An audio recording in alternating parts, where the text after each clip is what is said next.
Thank you very much, everyone, for tuning in today into the Neil Coutts Show. Today, I have a wonderful guest by the name of Brian McAleer. Brian is a life coach as well as a youth worker teacher. I hope I got that right. But he's also an author of a book called Setting Goals Using the Smartest Method. So, yeah, thank you very much for coming on to the show today, Brian. Thanks, Neil. Yeah, thanks for having me, mate. It's great to be on the show. You're welcome. So, Brian, what's news in the world of Brian McAleer at the moment, especially after the coronavirus's lockdown has been Yeah. eased up? Oh, it's a crazy time, isn't it? Yeah. So I'm still just doing the same work I've been doing for a while now. So I'm pretty fortunate that I can continue to do my work in the online space. So as a life and career coach, I've been shifting my coaching business online for the past 18 months anyway. Prior to that, I did a majority of my coaching face-to-face with clients in cafes and libraries and places like that. I still do that sometimes, but now I'm doing more the group online coaching. And I'm also, like you said, I also teach youth work for TAFE, for Box Hill TAFE on the side, and we've shifted all our classes online. So I haven't gotten less busy. It's actually maybe even busier. But yeah, I do acknowledge I'm very fortunate to still be able to do what I do in the online world. And I know a lot of people out there have been affected and can't do their work. In a way, those are sometimes the people who I coach who are looking at, reinventing their career and how to adapt to this new economy that we're in. And I also write, so I'm working on my second book at the moment. And I do a little bit of, freelance writing as well. So I have lots of things that I do. It all kind of connects to my core focus, which is around youth and young adults who I work with. And I also work with those closest to them, parents, youth workers, teachers, other youth professionals, just around, how to engage young people and get the best outcomes for them. So that's sort of what I do, and that's, the work I've been doing in that space. It's still fairly busy. So it's good that Yeah, you get to keep yourself working forward, basically, and not yeah, getting. Yeah. So definitely. tell me a bit about yourself. How did you get into the whole world of youth work? Oh, it's an interesting story. It's well, back in even sort of high school, I knew I wanted to do some profession where I was helping people, and I think that was the influence of that probably came from my mum, who was a social worker. The fact that we ran a family daycare business for a while, and we'd always have kids in the house, and I found myself sort of mentoring younger kids a lot. And then after high school, I got involved in some youth groups to, work on some projects and just get involved in things. And then I heard about this great experience called Camp America, where, Australian, English, and New Zealand people go and work on a summer camp in the United States. And a friend of my sister's had done that. She raved about it. I checked it out, and I was traveling at the time. This was when I was about 21 and was looking for a work travel experience. So hearing only good things about that, I applied and I got accepted to this camp. And I had a little bit of experience working with kids, but not much. And I learnt very quickly on that camp how much experience I did have. And it was kind of diving into the deep end, working on this camp for 9 weeks with kids with additional needs and learning difficulties and behavioural problems.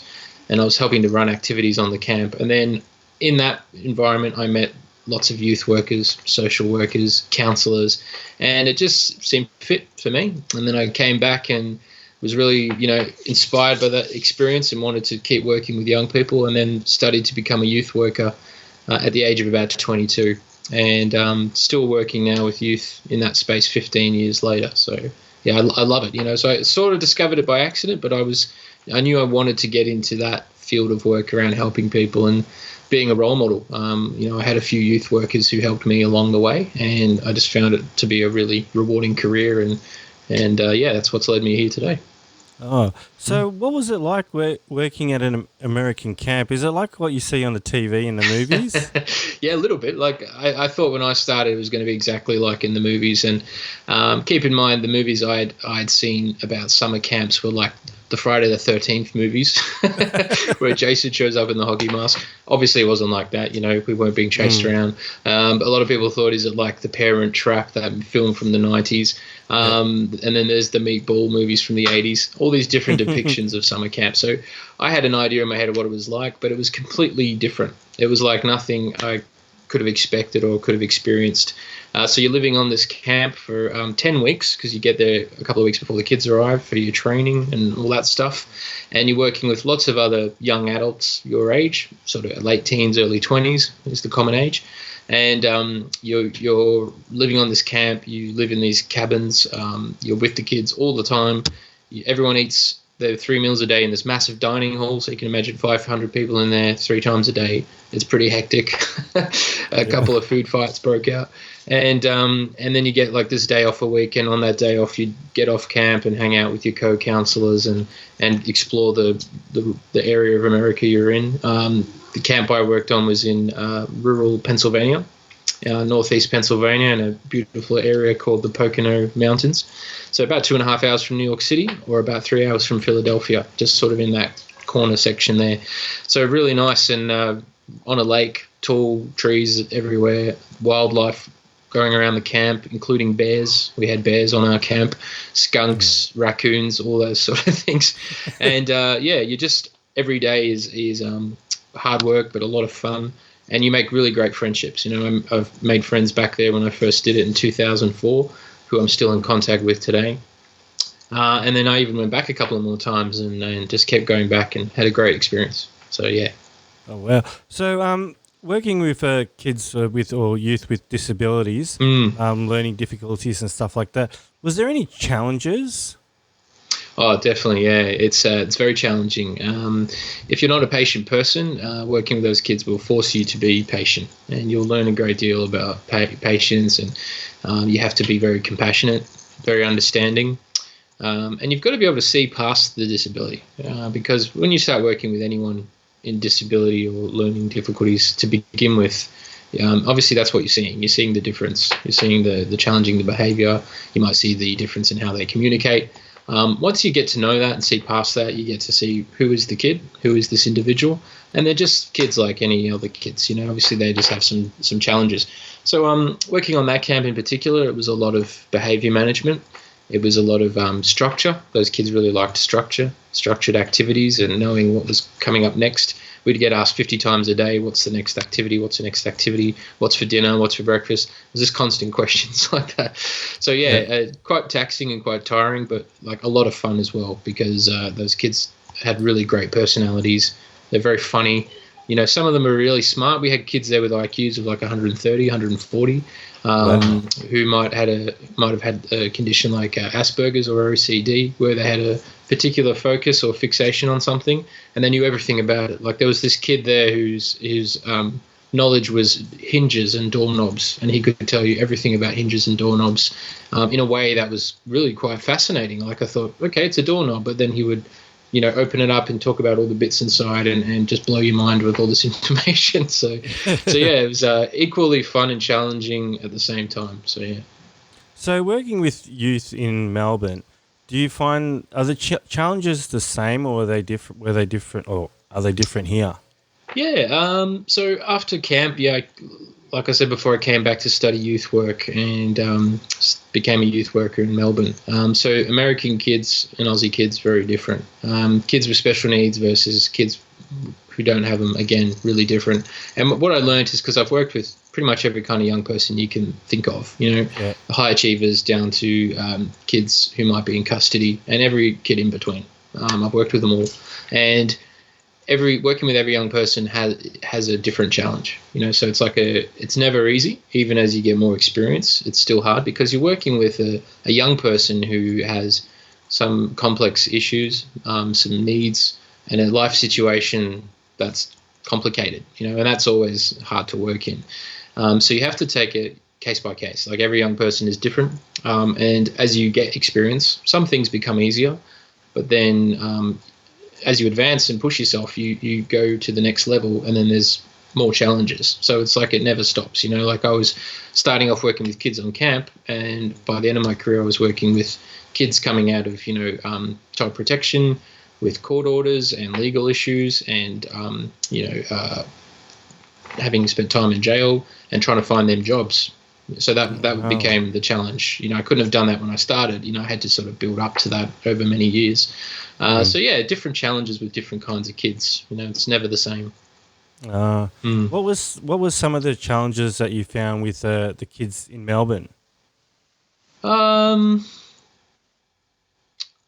Well, as a youth worker, you're mostly working with young people who are disengaged from education. Okay, yeah. So they've either dropped out of school, or their school attendance isn't very good, or they have mental health issues of some type. They may also be using alcohol and drugs in some degree. And all of that combined means you've got a young person who's disadvantaged, disengaged, marginalised, labelled and stereotyped by society. So these young people are out there pretty much doing it on their own, and doing it pretty tough and pretty hard. And you've got to help them reconnect. Basically, it's all about engaging them, so building a relationship with them and getting them to reconnect with the community, with their family, and see a better future for themselves. The reason a lot of young people enter youth services in the first place is because they don't have the support of family. They've had a disrupted past, and their school attendance isn't great, so their educational skills are quite low, meaning they find it hard to learn, retain information.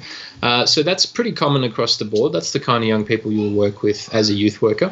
And I mostly worked with young people in the sort of employment and education space, which is what sort of led me to become a coach and a trainer eventually.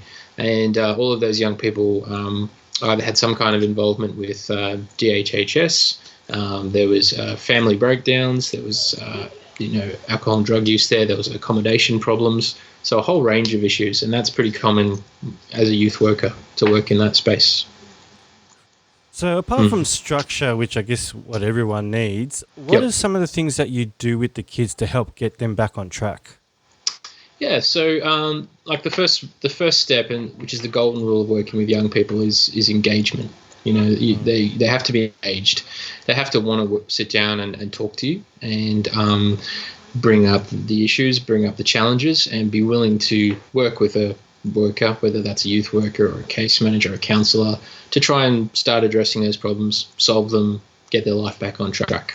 So the crux of it is it's all about getting them to engage with you. So, in your role, you can then say, all right, well, I'm here to help you with accommodation, or I'm here to help you find a job, or I'm here to help you get back into school. Usually you'll have a singular focus like that. So in my case, I sort of gravitated towards education and employment because, I've always valued learning and working. Like, I have a strong work ethic, and I believe that every person is employable. You just got to find them the right job, and and the young people I would work with didn't think they had any skills. They didn't think they were employable. They had negative perceptions of the workforce. They think that all bosses are a-holes, and no one's going to get them, and no one's going to hire them, right? So I would have to help them kind of debunk a lot of their own, limiting beliefs, and direct them in the right way. And that happens by just getting to know them. Yeah. Do they have a lot of limiting beliefs, do they? Like these kids that you work with? Oh, absolutely. Yeah, absolutely. So every young person is different. They all have a different story. And that's the other, after engagement, the second golden rule of youth work is get to know your young person's story. Where do they come from? What's their view of the world? Where do they see themselves going? We all have a story that influences our decisions in life and what we're doing. And the young people typically who access youth services, the story they're telling themselves is a sad story. They don't necessarily have a story that's positive or that's pushing them forward. It's a story that's holding them back. And that's happened because of, years and years of issues such as neglect, abuse, trauma, grief, loss, disrupted education, unstable living arrangements, you name it. It all sort of piles up. So you've got to understand what their story is and help them see that, there is a way forward. And that's challenging. Some young people respond really well to workers and will get on track within weeks or months. Some young people can take years and years. Like I had a client for 3.5 years I worked with, and in that time we achieved maybe 4 goals. because he was still dealing with a lot at the time. I've kept in touch with him now. He's actually doing quite well for himself. But back when he was 18 to 21, those were really tough years for him. So, you got to be patient and be willing to hang in there with them and just keep pushing them along. Do they a lot of these youths, do they get referred to you by external services, or do they actually reach out to you? Yeah, most of the time they're referred with some within the system. So how youth work generally works is most services for young people are free, and they're voluntary, meaning they don't have to work with that service, but if they do, they'll get the help they need. Usually it starts with DHHS, so Department of Health and Human Services. And when they're working with young people, they have a division called Child Protection, which works with young people whose parents or guardians are either unwilling or unable to care for them. So then they enter Child Protection, and that's where you get kids in foster care, residential care. So usually those were the kind of kids I was working with at that level. There's other levels of youth work, like just working in schools, working at a drop-in centre in the local council, and some of those young people won't have that involvement at all. They'll come from a stable home life. The youth work I was mostly doing was working with kids in the system, as we call it. So they were engaged with child protection and youth justice, which works with young offenders, and runs Parkville and Malmesbury youth precincts. So usually they were connected to DHHS, and then DHHS would be their main case manager, who would then refer the young person out to all the different services. So a service that would do employment, a service that would do housing, a service that would do alcohol and drug issues, and that's how they would come into contact with me. So because I was working as a youth worker for an organisation, I'd be assigned a caseload of young people, and I did that for a long time before I gravitated more towards coaching and training, and that's still working with young people, but in a whole different way. Yeah. Okay. So is it easy for someone to get into this line of work?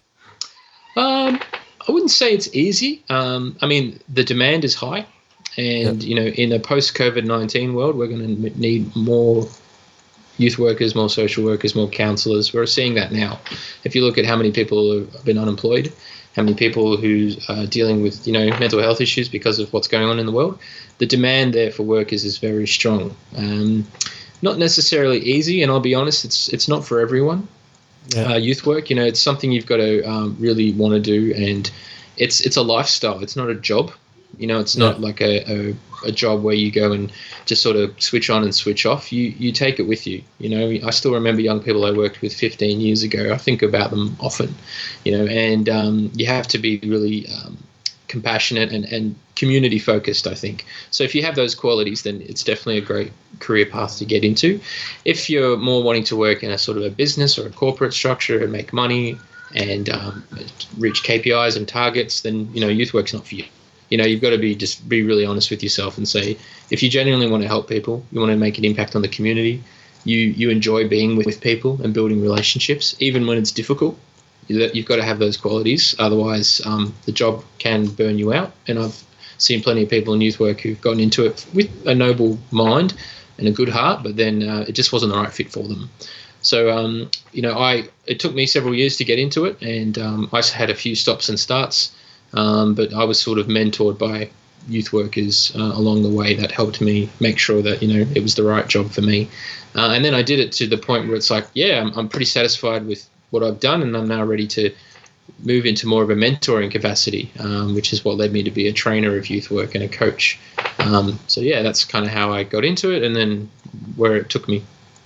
So is it easy to set the expectations and boundaries when working with youths, or does it blur the lines a bit? So I guess best way to answer that question is there's a difference between easy and simple.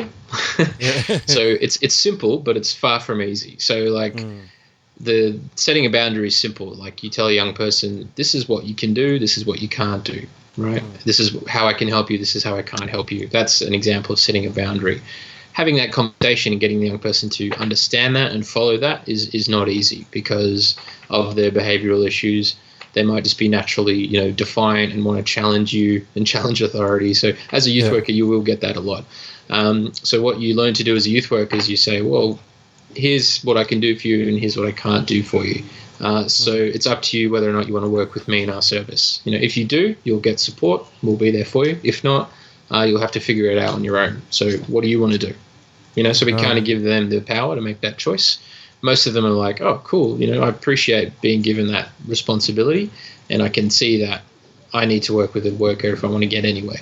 They'll still test the boundaries, of course, because they're young people, but you just got to keep reinforcing them. So it is simple.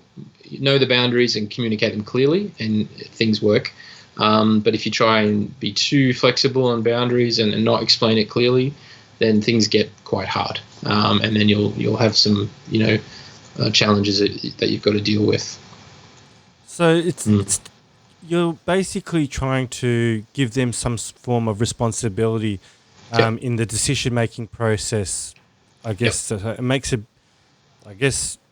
a bit easier for you, but it also teaches them how they need to carry on in life. Is that right? Absolutely. You're spot on, Neil. Because the third golden rule of youth work is it's about empowerment. So it's about empowering the young people. And youth workers, we're not there to fix young people. We're not there to save them or rescuing them. They don't need saved or rescued. They just need reminded that they can succeed in life in the way that is meaningful to them. So the empowerment is that we youth workers in any kind of community service, they don't want their clients there forever. We don't want young people on the dole forever. We don't want them unemployed forever. Everyone goes through a phase where they need support of some kind. But in order to become independent and resilient and then have the life they want, they have to then be able to take care of themselves. Obviously, there's a grey area there. Some people would say physical disabilities or severe mental health issues will always have some kind of support in place, and that's fine. But in youth work, if they're physically able, they've just had some, poor experiences in life that have caused some barriers. Once they start to, change their story, like I said before, they've all got a story. Once their story takes on a different meaning, which happens from, youth workers having chats with them and saying, you know what, this happened in the past, but you can learn from that. You don't have to keep making those mistakes. You don't have to keep hanging out with the same people that get you into trouble. What do you really want to do? And you get them to look within and try and figure that out. And that's empowerment. Youth empowerment. And eventually you want the young person to come up to you and say, you know what, thanks for your support. I've got this, I can find a job now, or I know how to not get really angry with people now. And when they come out and tell you that themselves, you've done your job. And I've had that happen a few times in my career, and it's hard work to get there, but when it happens, it's really rewarding because you see them change right in front of you, which is awesome. So is it easy to get them to shift their mindset from where they were before to where I guess you want them to be, or where you would like them to be? No, it's never easy, even as you get more experience, because I find that once you get more confident in anything that you do, you naturally gravitate towards bigger challenges, because that's how the growth mindset works. The best tennis player in the world doesn't become number one by playing against the same player. What I mean? He takes on the best players in the world, and that's how he becomes the best. And with youth work, it's about once you break through to a certain level and be able to work with a certain client or deal with a certain issue, my advice is, and I learned this from my mentors, is keep growing. Take on new challenges, take on more complex clients or a larger caseload, or go and work for a service that has higher goals or a bigger vision, and keep growing.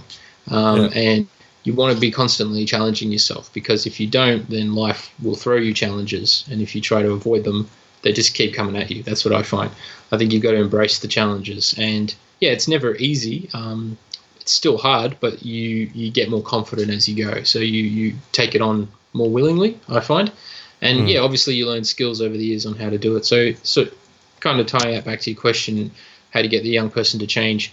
There's no, I guess, blueprint or manual for how to get a young person to change, because they're all different. There's certain techniques that work.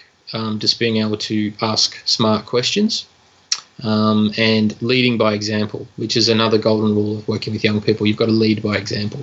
So instead of us telling them what to do, we show them what to do. Instead of us saying, I'll do that for you, we support them to do it for themselves. And we share our own stories and our own experiences, and that leading by example approach, that works really well. So for parents, besides leading by example, what are some things some parents can do to help get their kids to move forward as they go through their teenage years? Because obviously, Mm, they've got hormones and stuff changing in their body, so definitely. like they kids like to sit in their comfort zone a bit. But Absolutely. Yeah. what can parents do to give their kids that little bit of a nudge to move forward? What are some tips of yours? Yeah, there's plenty of things they can do, that's sort of the secret. I know a lot of parents feel overwhelmed and stressed when all of a sudden their little kids become teenagers. Like they say, my son was 4 foot tall and running around playing Superman not just yesterday, and now he's this 6 foot kid who's eating all the food in my fridge and growing a beard, and it's like, what's going on here? Yeah, So they get overwhelmed. It's like, now my kid's a teenager. So the first thing is, don't get overwhelmed. Step back and realize that eventually children become teenagers and then teenagers become young adults. So adolescence is a stage of development that we all go through. It's one of the biggest transitions in life, physically, emotionally, mentally, socially, a lot of changes in a very short period of time that come on really quickly. So for parents, just to remind themselves that their child is also an adolescent that's developing and growing, and understanding adolescent development, and I actually do an online course on this topic for parents of teens. Some of the other tips I remind parents are that being a parent is a role. It's one of the many roles that you play. You're a partner to someone, you're a son or a daughter, you're a parent, you're a worker, you're a volunteer, you're a sports player on a team, possibly you're a community member. We all have multiple roles, and parenting is the main role and one of the most challenging roles anyone can take up on. The important part to remember is that it is a role, like a job, really. That's yeah, how I look at it. And the best way to do really well in any role is to understand, what is the purpose of that role. And the purpose of parenting, especially during the teenage years, is like with youth work, lead by example. And foster a situation where you're letting your child become a teenager and grow and figure out who they are and what's important to them. And as parents, we naturally impart our knowledge and our values onto our children. We sometimes run the risk of expecting them to be exactly like us. And when we do that, usually teens rebel and go in the other direction because they're going to say, no, I'm going to be me. I'm different to you. Naturally, we all take on traits of our parents, and as parents, we pass traits down to our kids. And that's natural. That's just that hereditary thing. But also, we want to create a space for them to discover who they are, and foster that growth and have conversations with them. As a parent of a teen. Also, parents need to remember to take care of themselves. With all the other responsibilities they've got of running a household. Maybe they've got 3 or 4 other kids. They could be caring for other people, like a parent or a relative. They've got a job, or maybe they've got a business. All these other worries on their mind. It's important as a parent of a teen to take care of yourself. And that means prioritizing your self-care. Take time out for yourself. Let your kids know in advance, I won't be available for a few hours on this day. I've got to go do something, And that might be a lot of hard for a lot of parents to see themselves doing, but it's essential because to be a really effective parent, you need to have lots of energy, lots of focus, and lots of resilience. Otherwise, if you don't replenish your energy, you're going to get really tired. If you don't focus on yourself and you focus on everyone else all the time, you're not going to be as effective because you don't have that balance of taking care of me and I'm taking care of my kid. So it's a new concept for a lot of parents to get that, and it's actually a big part of my coaching for parents of teens is that your parenting is a role. Remember to step back, look after yourself as well, so you can be the best parent you can be.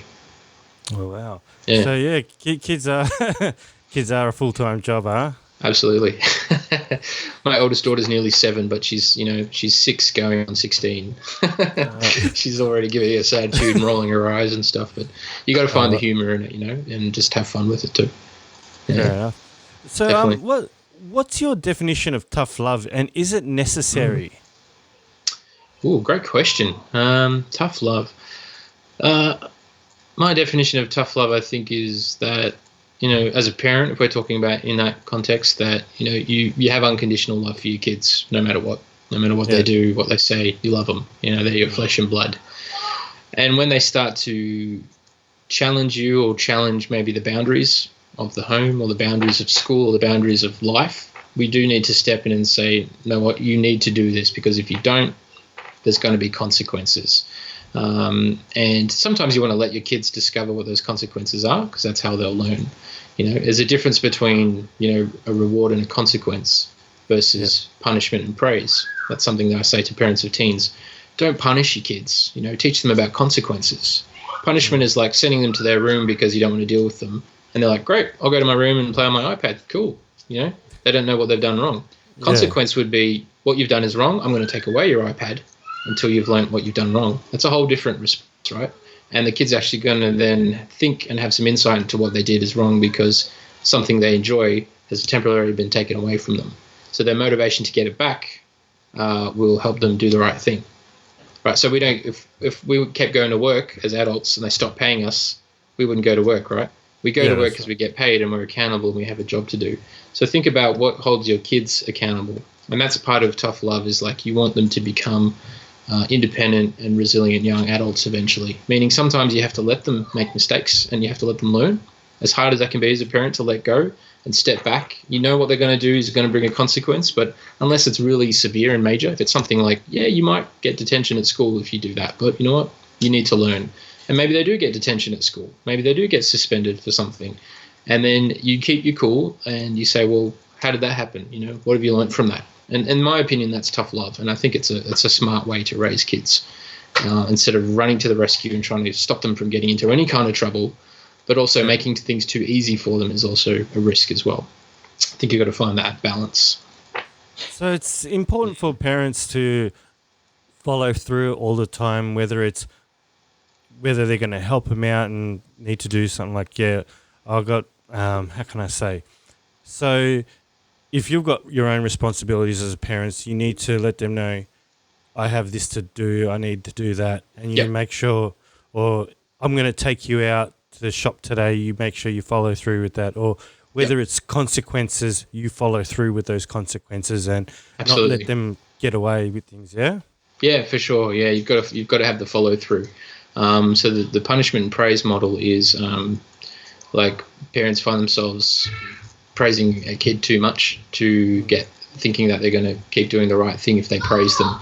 But praise is sometimes a little bit hollow and a little bit artificial.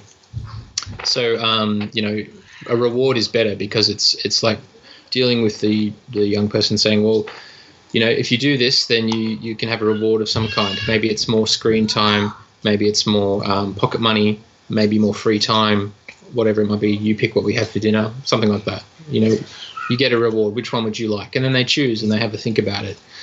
So that way it's about, holding them accountable and including them in that process. Because, teenagers and young people, they want to be included. They want to be treated like adults. They want to be part of the decisions that affect them. So that's really important. And if they learn the rewards and consequence system as teenagers, that's going to really prepare them for life as adults. Because when we go into the adult world, working, homes, businesses, all that stuff, that's built on rewards and consequences. So we're teaching them for that, getting them ready. All right. So for parents, it's the whole process of teenagehood is basically preparing them for adulthood rather than still treating them like a child. Absolutely. Yeah, you're spot on, Neil. Yeah, teenagers are no longer kids. They're not quite adults yet. They're young adults in the making. That's what I like to say to parents. So don't treat them like kids because they don't want to be treated like kids. Show them what life as an adult will really be like and treat them with respect and maturity. And that's a great way to help them bridge that gap from being a teen to becoming a happy, healthy young adult. Okay. So what made you get into being a life coach? Interesting story. Like I think when I was about 19 or 20, I started taking an interest in personal development. And I'd been out of school for a couple of years by this point. And my first 2 years out of high school were not very eventful. I didn't go on to further studies straight away. I basically just worked. I worked in hospitality, which had some bonuses, like it was kind of fun at times. But then I was getting a bit over it, and I was standing around in this bar at a particular venue, and it was quiet and I was bored. So I had sort of time to think, and I thought, well, I'm out of school now. What do I want to do with my life? Went to the bookshop, went through the personal development section, which I hadn't done before turning 19 or 20. Usually I'd go to the horror section and get a Stephen King book or something. Yep. Went to the personal development bookshelf and saw this book there called Unlimited Power by Anthony Robbins. And I'd seen him on the late night infomercials back in early 2003. So this was before, Facebook and YouTube and all that stuff. It was all on TV. I thought, all right, I've seen this guy on TV. He seems to be pretty energetic and successful. I'll give his book a read. And I read the book, and it just got me really thinking about personal development. What is that? It's not about trying to be like him or be like some other coach or guru. It's just about being the best version of yourself. And then from that, one thing led to another. And then I heard about life coaching. I think somewhere in his book or in some other book I read, it referred to the term life coach. And I had goals, in my early 20s. I didn't want to work or study somewhere that I felt I just had to because I was expected of me, or that's what everyone else was doing. I really wanted to sort of forge my own path. I think that's always been a part of me, even as a kid. I was a very independent, free-thinking kind of kid. And then I just went onto Google, typed life coaching Melbourne or life coaches in Melbourne, and then a business came up called Life Coaching Melbourne, and they offered like a free appointment. So I went along and checked it out. Met with a life coach, and she took me through a questionnaire and said, what's important to you? Tell me about your life areas. Do you feel like you're in balance? So we kind of just did this like appraisal of my life. And it was great, but it was also quite confronting. It was like, wow, like now I get it, what it's really about. And then I kind of froze. I just went away from that appointment and I didn't do nothing for a year. A year went past and still no real progress, no goals. So I went back to the same coach and I said, I wasn't ready for this a year ago, but now I'm ready. How can you help me? And then she took me through her coaching program. So this was around 2006.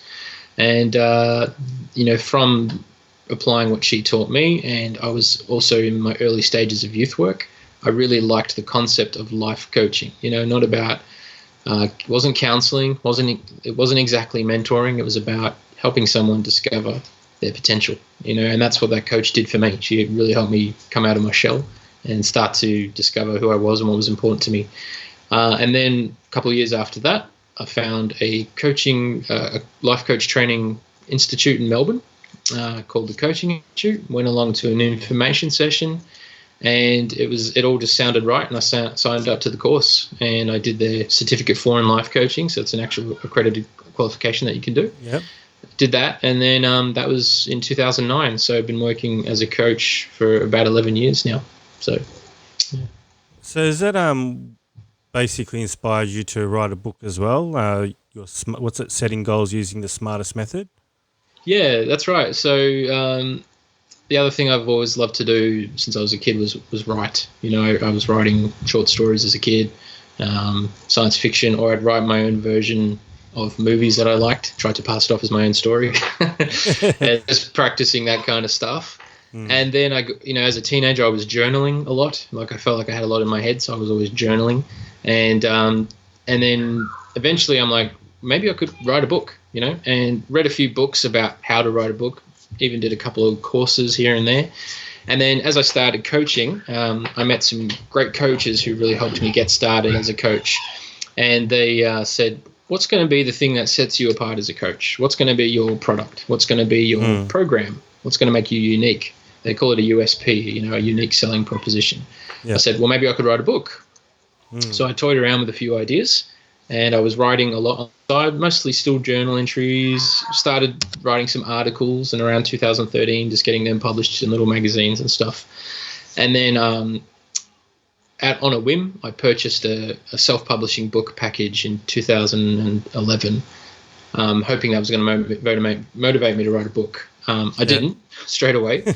I basically purchased it and forgot about it and did nothing with it. 2 years later, that self-publishing company emailed me and said, let us know when you want to publish your manuscript. The package you've bought never expires. Just keep us posted. I'm like, okay. Sometimes you get these signs and these messages in life that says, we're waiting for you. So I'm like, cool. I took that as an invitation. And then I started developing a couple of different ideas.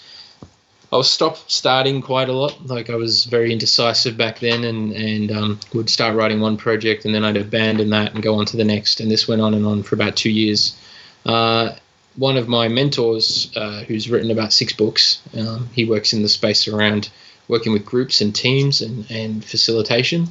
So I went and had a coffee with him, and I'm like, I want to write a book, but I've got this idea, and I started it, but I'm not sure. And then I started writing this, and I went on and on for about 5 minutes with my story, what was holding me back from writing a book. And then he just sat there quietly nodding. Brian, you're great. I know you'll be a good writer, but stop waiting for the perfect try and just write the freaking book. That's what he said straight to me. And at first I was like, whoa, I was not expecting to hear that. I was expecting him to support my ideas and my story, but no, he cut through the crap. He's like, just write it. He's like, my first book sold 27 copies. It went nowhere, but I learned a lot from that. And then my second book, I got focused and it sold 50,000 copies, and he's now on his 6th book or something. So I'm like, yeah, this guy knows what he's talking about. So I then, at the same time, I was doing a blog on goal setting. I took the smart way of setting goals and kind of added my own flavor to it, and it became the smartest method. And that was already kind of taking shape as a blog. Then I got back to the self-publishing guys who were still chasing me up. And I said, I've got an idea. It's going to be a book on goal setting. They're like, great, let us know when it's ready. And then I just sat down and wrote it. And from deciding to completion, it was about a year. I got going, I got into motion, and I didn't stop. And I wrote and wrote and wrote. I'd write when I got home from work. So in the evenings, right up until midnight, and then go to work the next day. I'd write on my lunch break. I wrote on the train on the way to and from work. I just had all this stuff inside me I had to get out into a book. And that's how that first book sort of happened. Wow, that's an interesting story there. Yeah. I've always wanted to write books. Now you've given me a bit of an idea, but thanks very much for that. Fantastic, no worries. With the stuff that you learned through life coaching and what you've written in your book, do you apply that to your youth work? Absolutely, yeah. It's interesting you bring up that question, because when I went to study life coaching, I was finding myself a little bit frustrated with youth work. Like I went into youth work very optimistic, very positive, very like, you know what, we can do this, right? And some young people didn't like that attitude for whatever reason. Some young people responded well to it. And I thought, well, how can I use what I'm learning in coaching in youth work? Because obviously I had to learn to be a coach. I had to cut my teeth as a coach. I didn't really launch my business properly until about 5 years after I did my coaching business, because I had to figure out what kind of coach am I going to be, who am I going to work with. So that was a process I had to go through. While that was happening, that business was forming, I was applying what I was learning in coaching to youth work. As I started to do that, my whole experience as a youth worker changed. I started developing really good relationships with young people.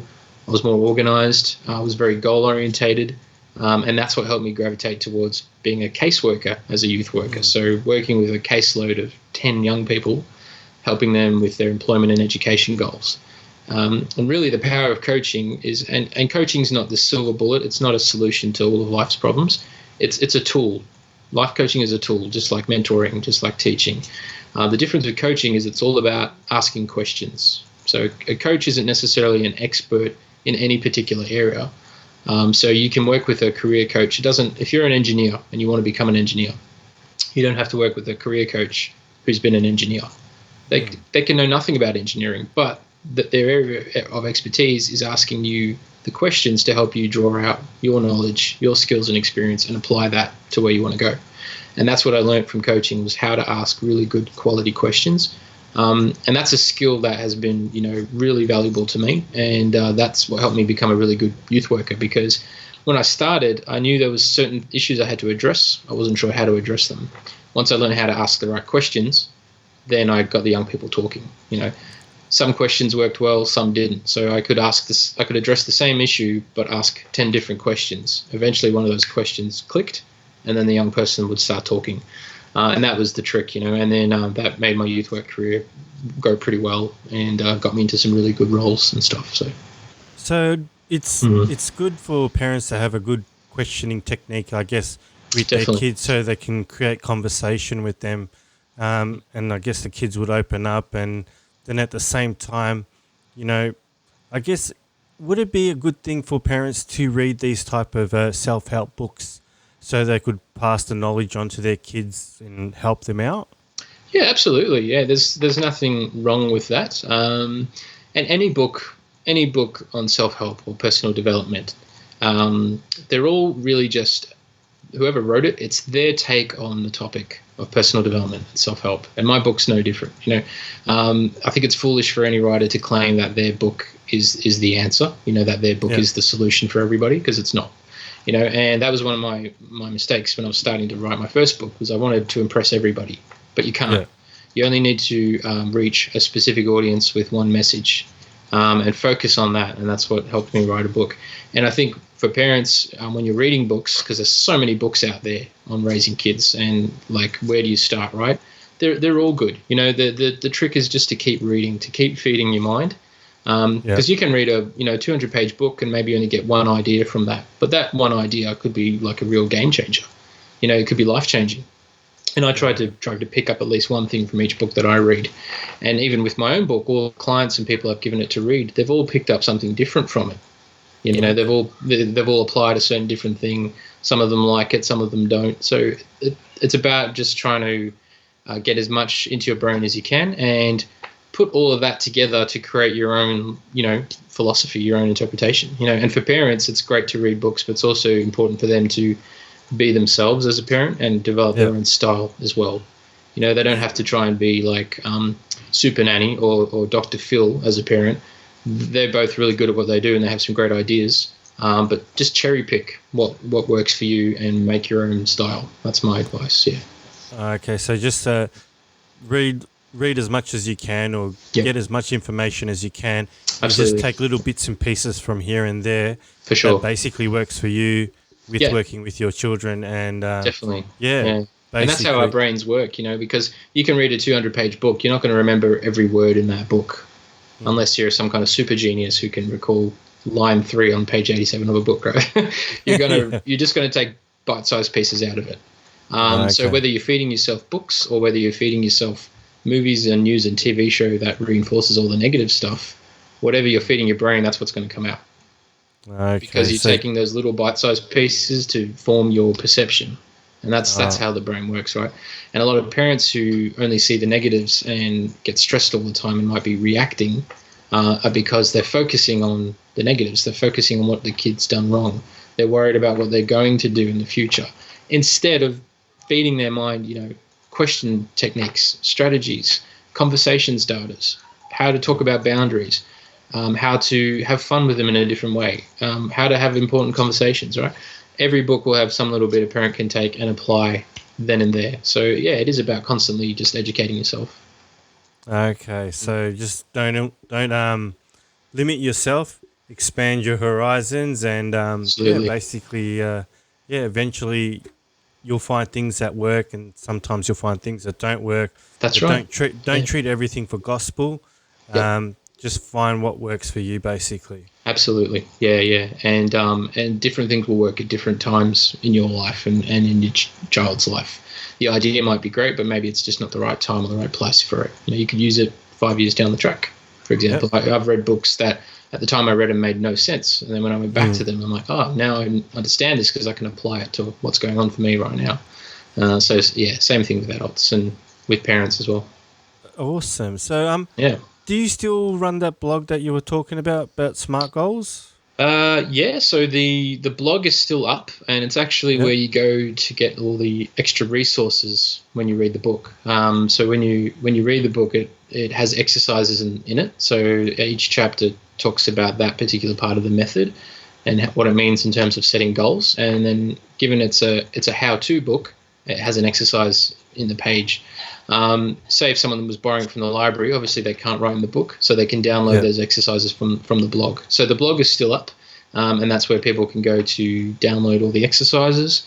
The radio interviews I've done about it and all the videos I've made about it are also up on the blog as well, or it has links to where they are on YouTube and various places on the internet. So it's a pretty good resource. So can you purchase your book online through that website or through your blog? Yeah, well, the blog has links to where you can buy it. So it's a self-published book, which means it's available on pretty much every online bookseller you can imagine. Okay. So the publisher I went through is called Ex Libris, so xlibris.com. They have an online bookstore, so you can buy it there. You can find it on Amazon. You can find it on the online bookshops of Angus Jensen, Barnes and Noble. It's all over the place. So if you just Google it, you'll find it. Okay. And Yep. what was your blog web address? So it's just thesmartestmethod.blogspot.com.au. Okay, beautiful. Look, I'm going to wrap it up for today, but No worries. thank you very much for coming on. Oh, it's been a pleasure, Neil. Yeah, thanks for having me. It's been it's been really great. Good conversation, and good chance to talk to you and talk to your viewers as well. It's been awesome. Yeah, thank you very much. And do you have any Facebook pages or any other contacts where people can reach out to you? Yeah, so I have a Facebook page. So my business is just called Brian McAleer Coaching Services, which is sort of the main page for all the different things that I do. So that's a good way to find me on Facebook. I'm happy for people just to email me as well. So info@brianmcaleer.com. So happy to take emails at any point if someone has questions or just wants to inquire about what I do. Those are the best ways to contact me. Awesome. So thank you very much for letting me pick your brain there today, Brian. No worries, mate. Thank you. To all my viewers, thank you very much for watching today. Don't forget to subscribe to the Neil Coutts Show. Hit the subscribe button down on the right-hand side there, and also hit the notification bell to hear about future episodes coming out. And if you really enjoyed today's episode, smash a like there. And from me and Brian, thank you very much and have a good day. Awesome. Yep. Thanks, Neil. Thanks, everyone. Thank you. See ya. Eyes in the sky, gazing far into the night. I raise my hand.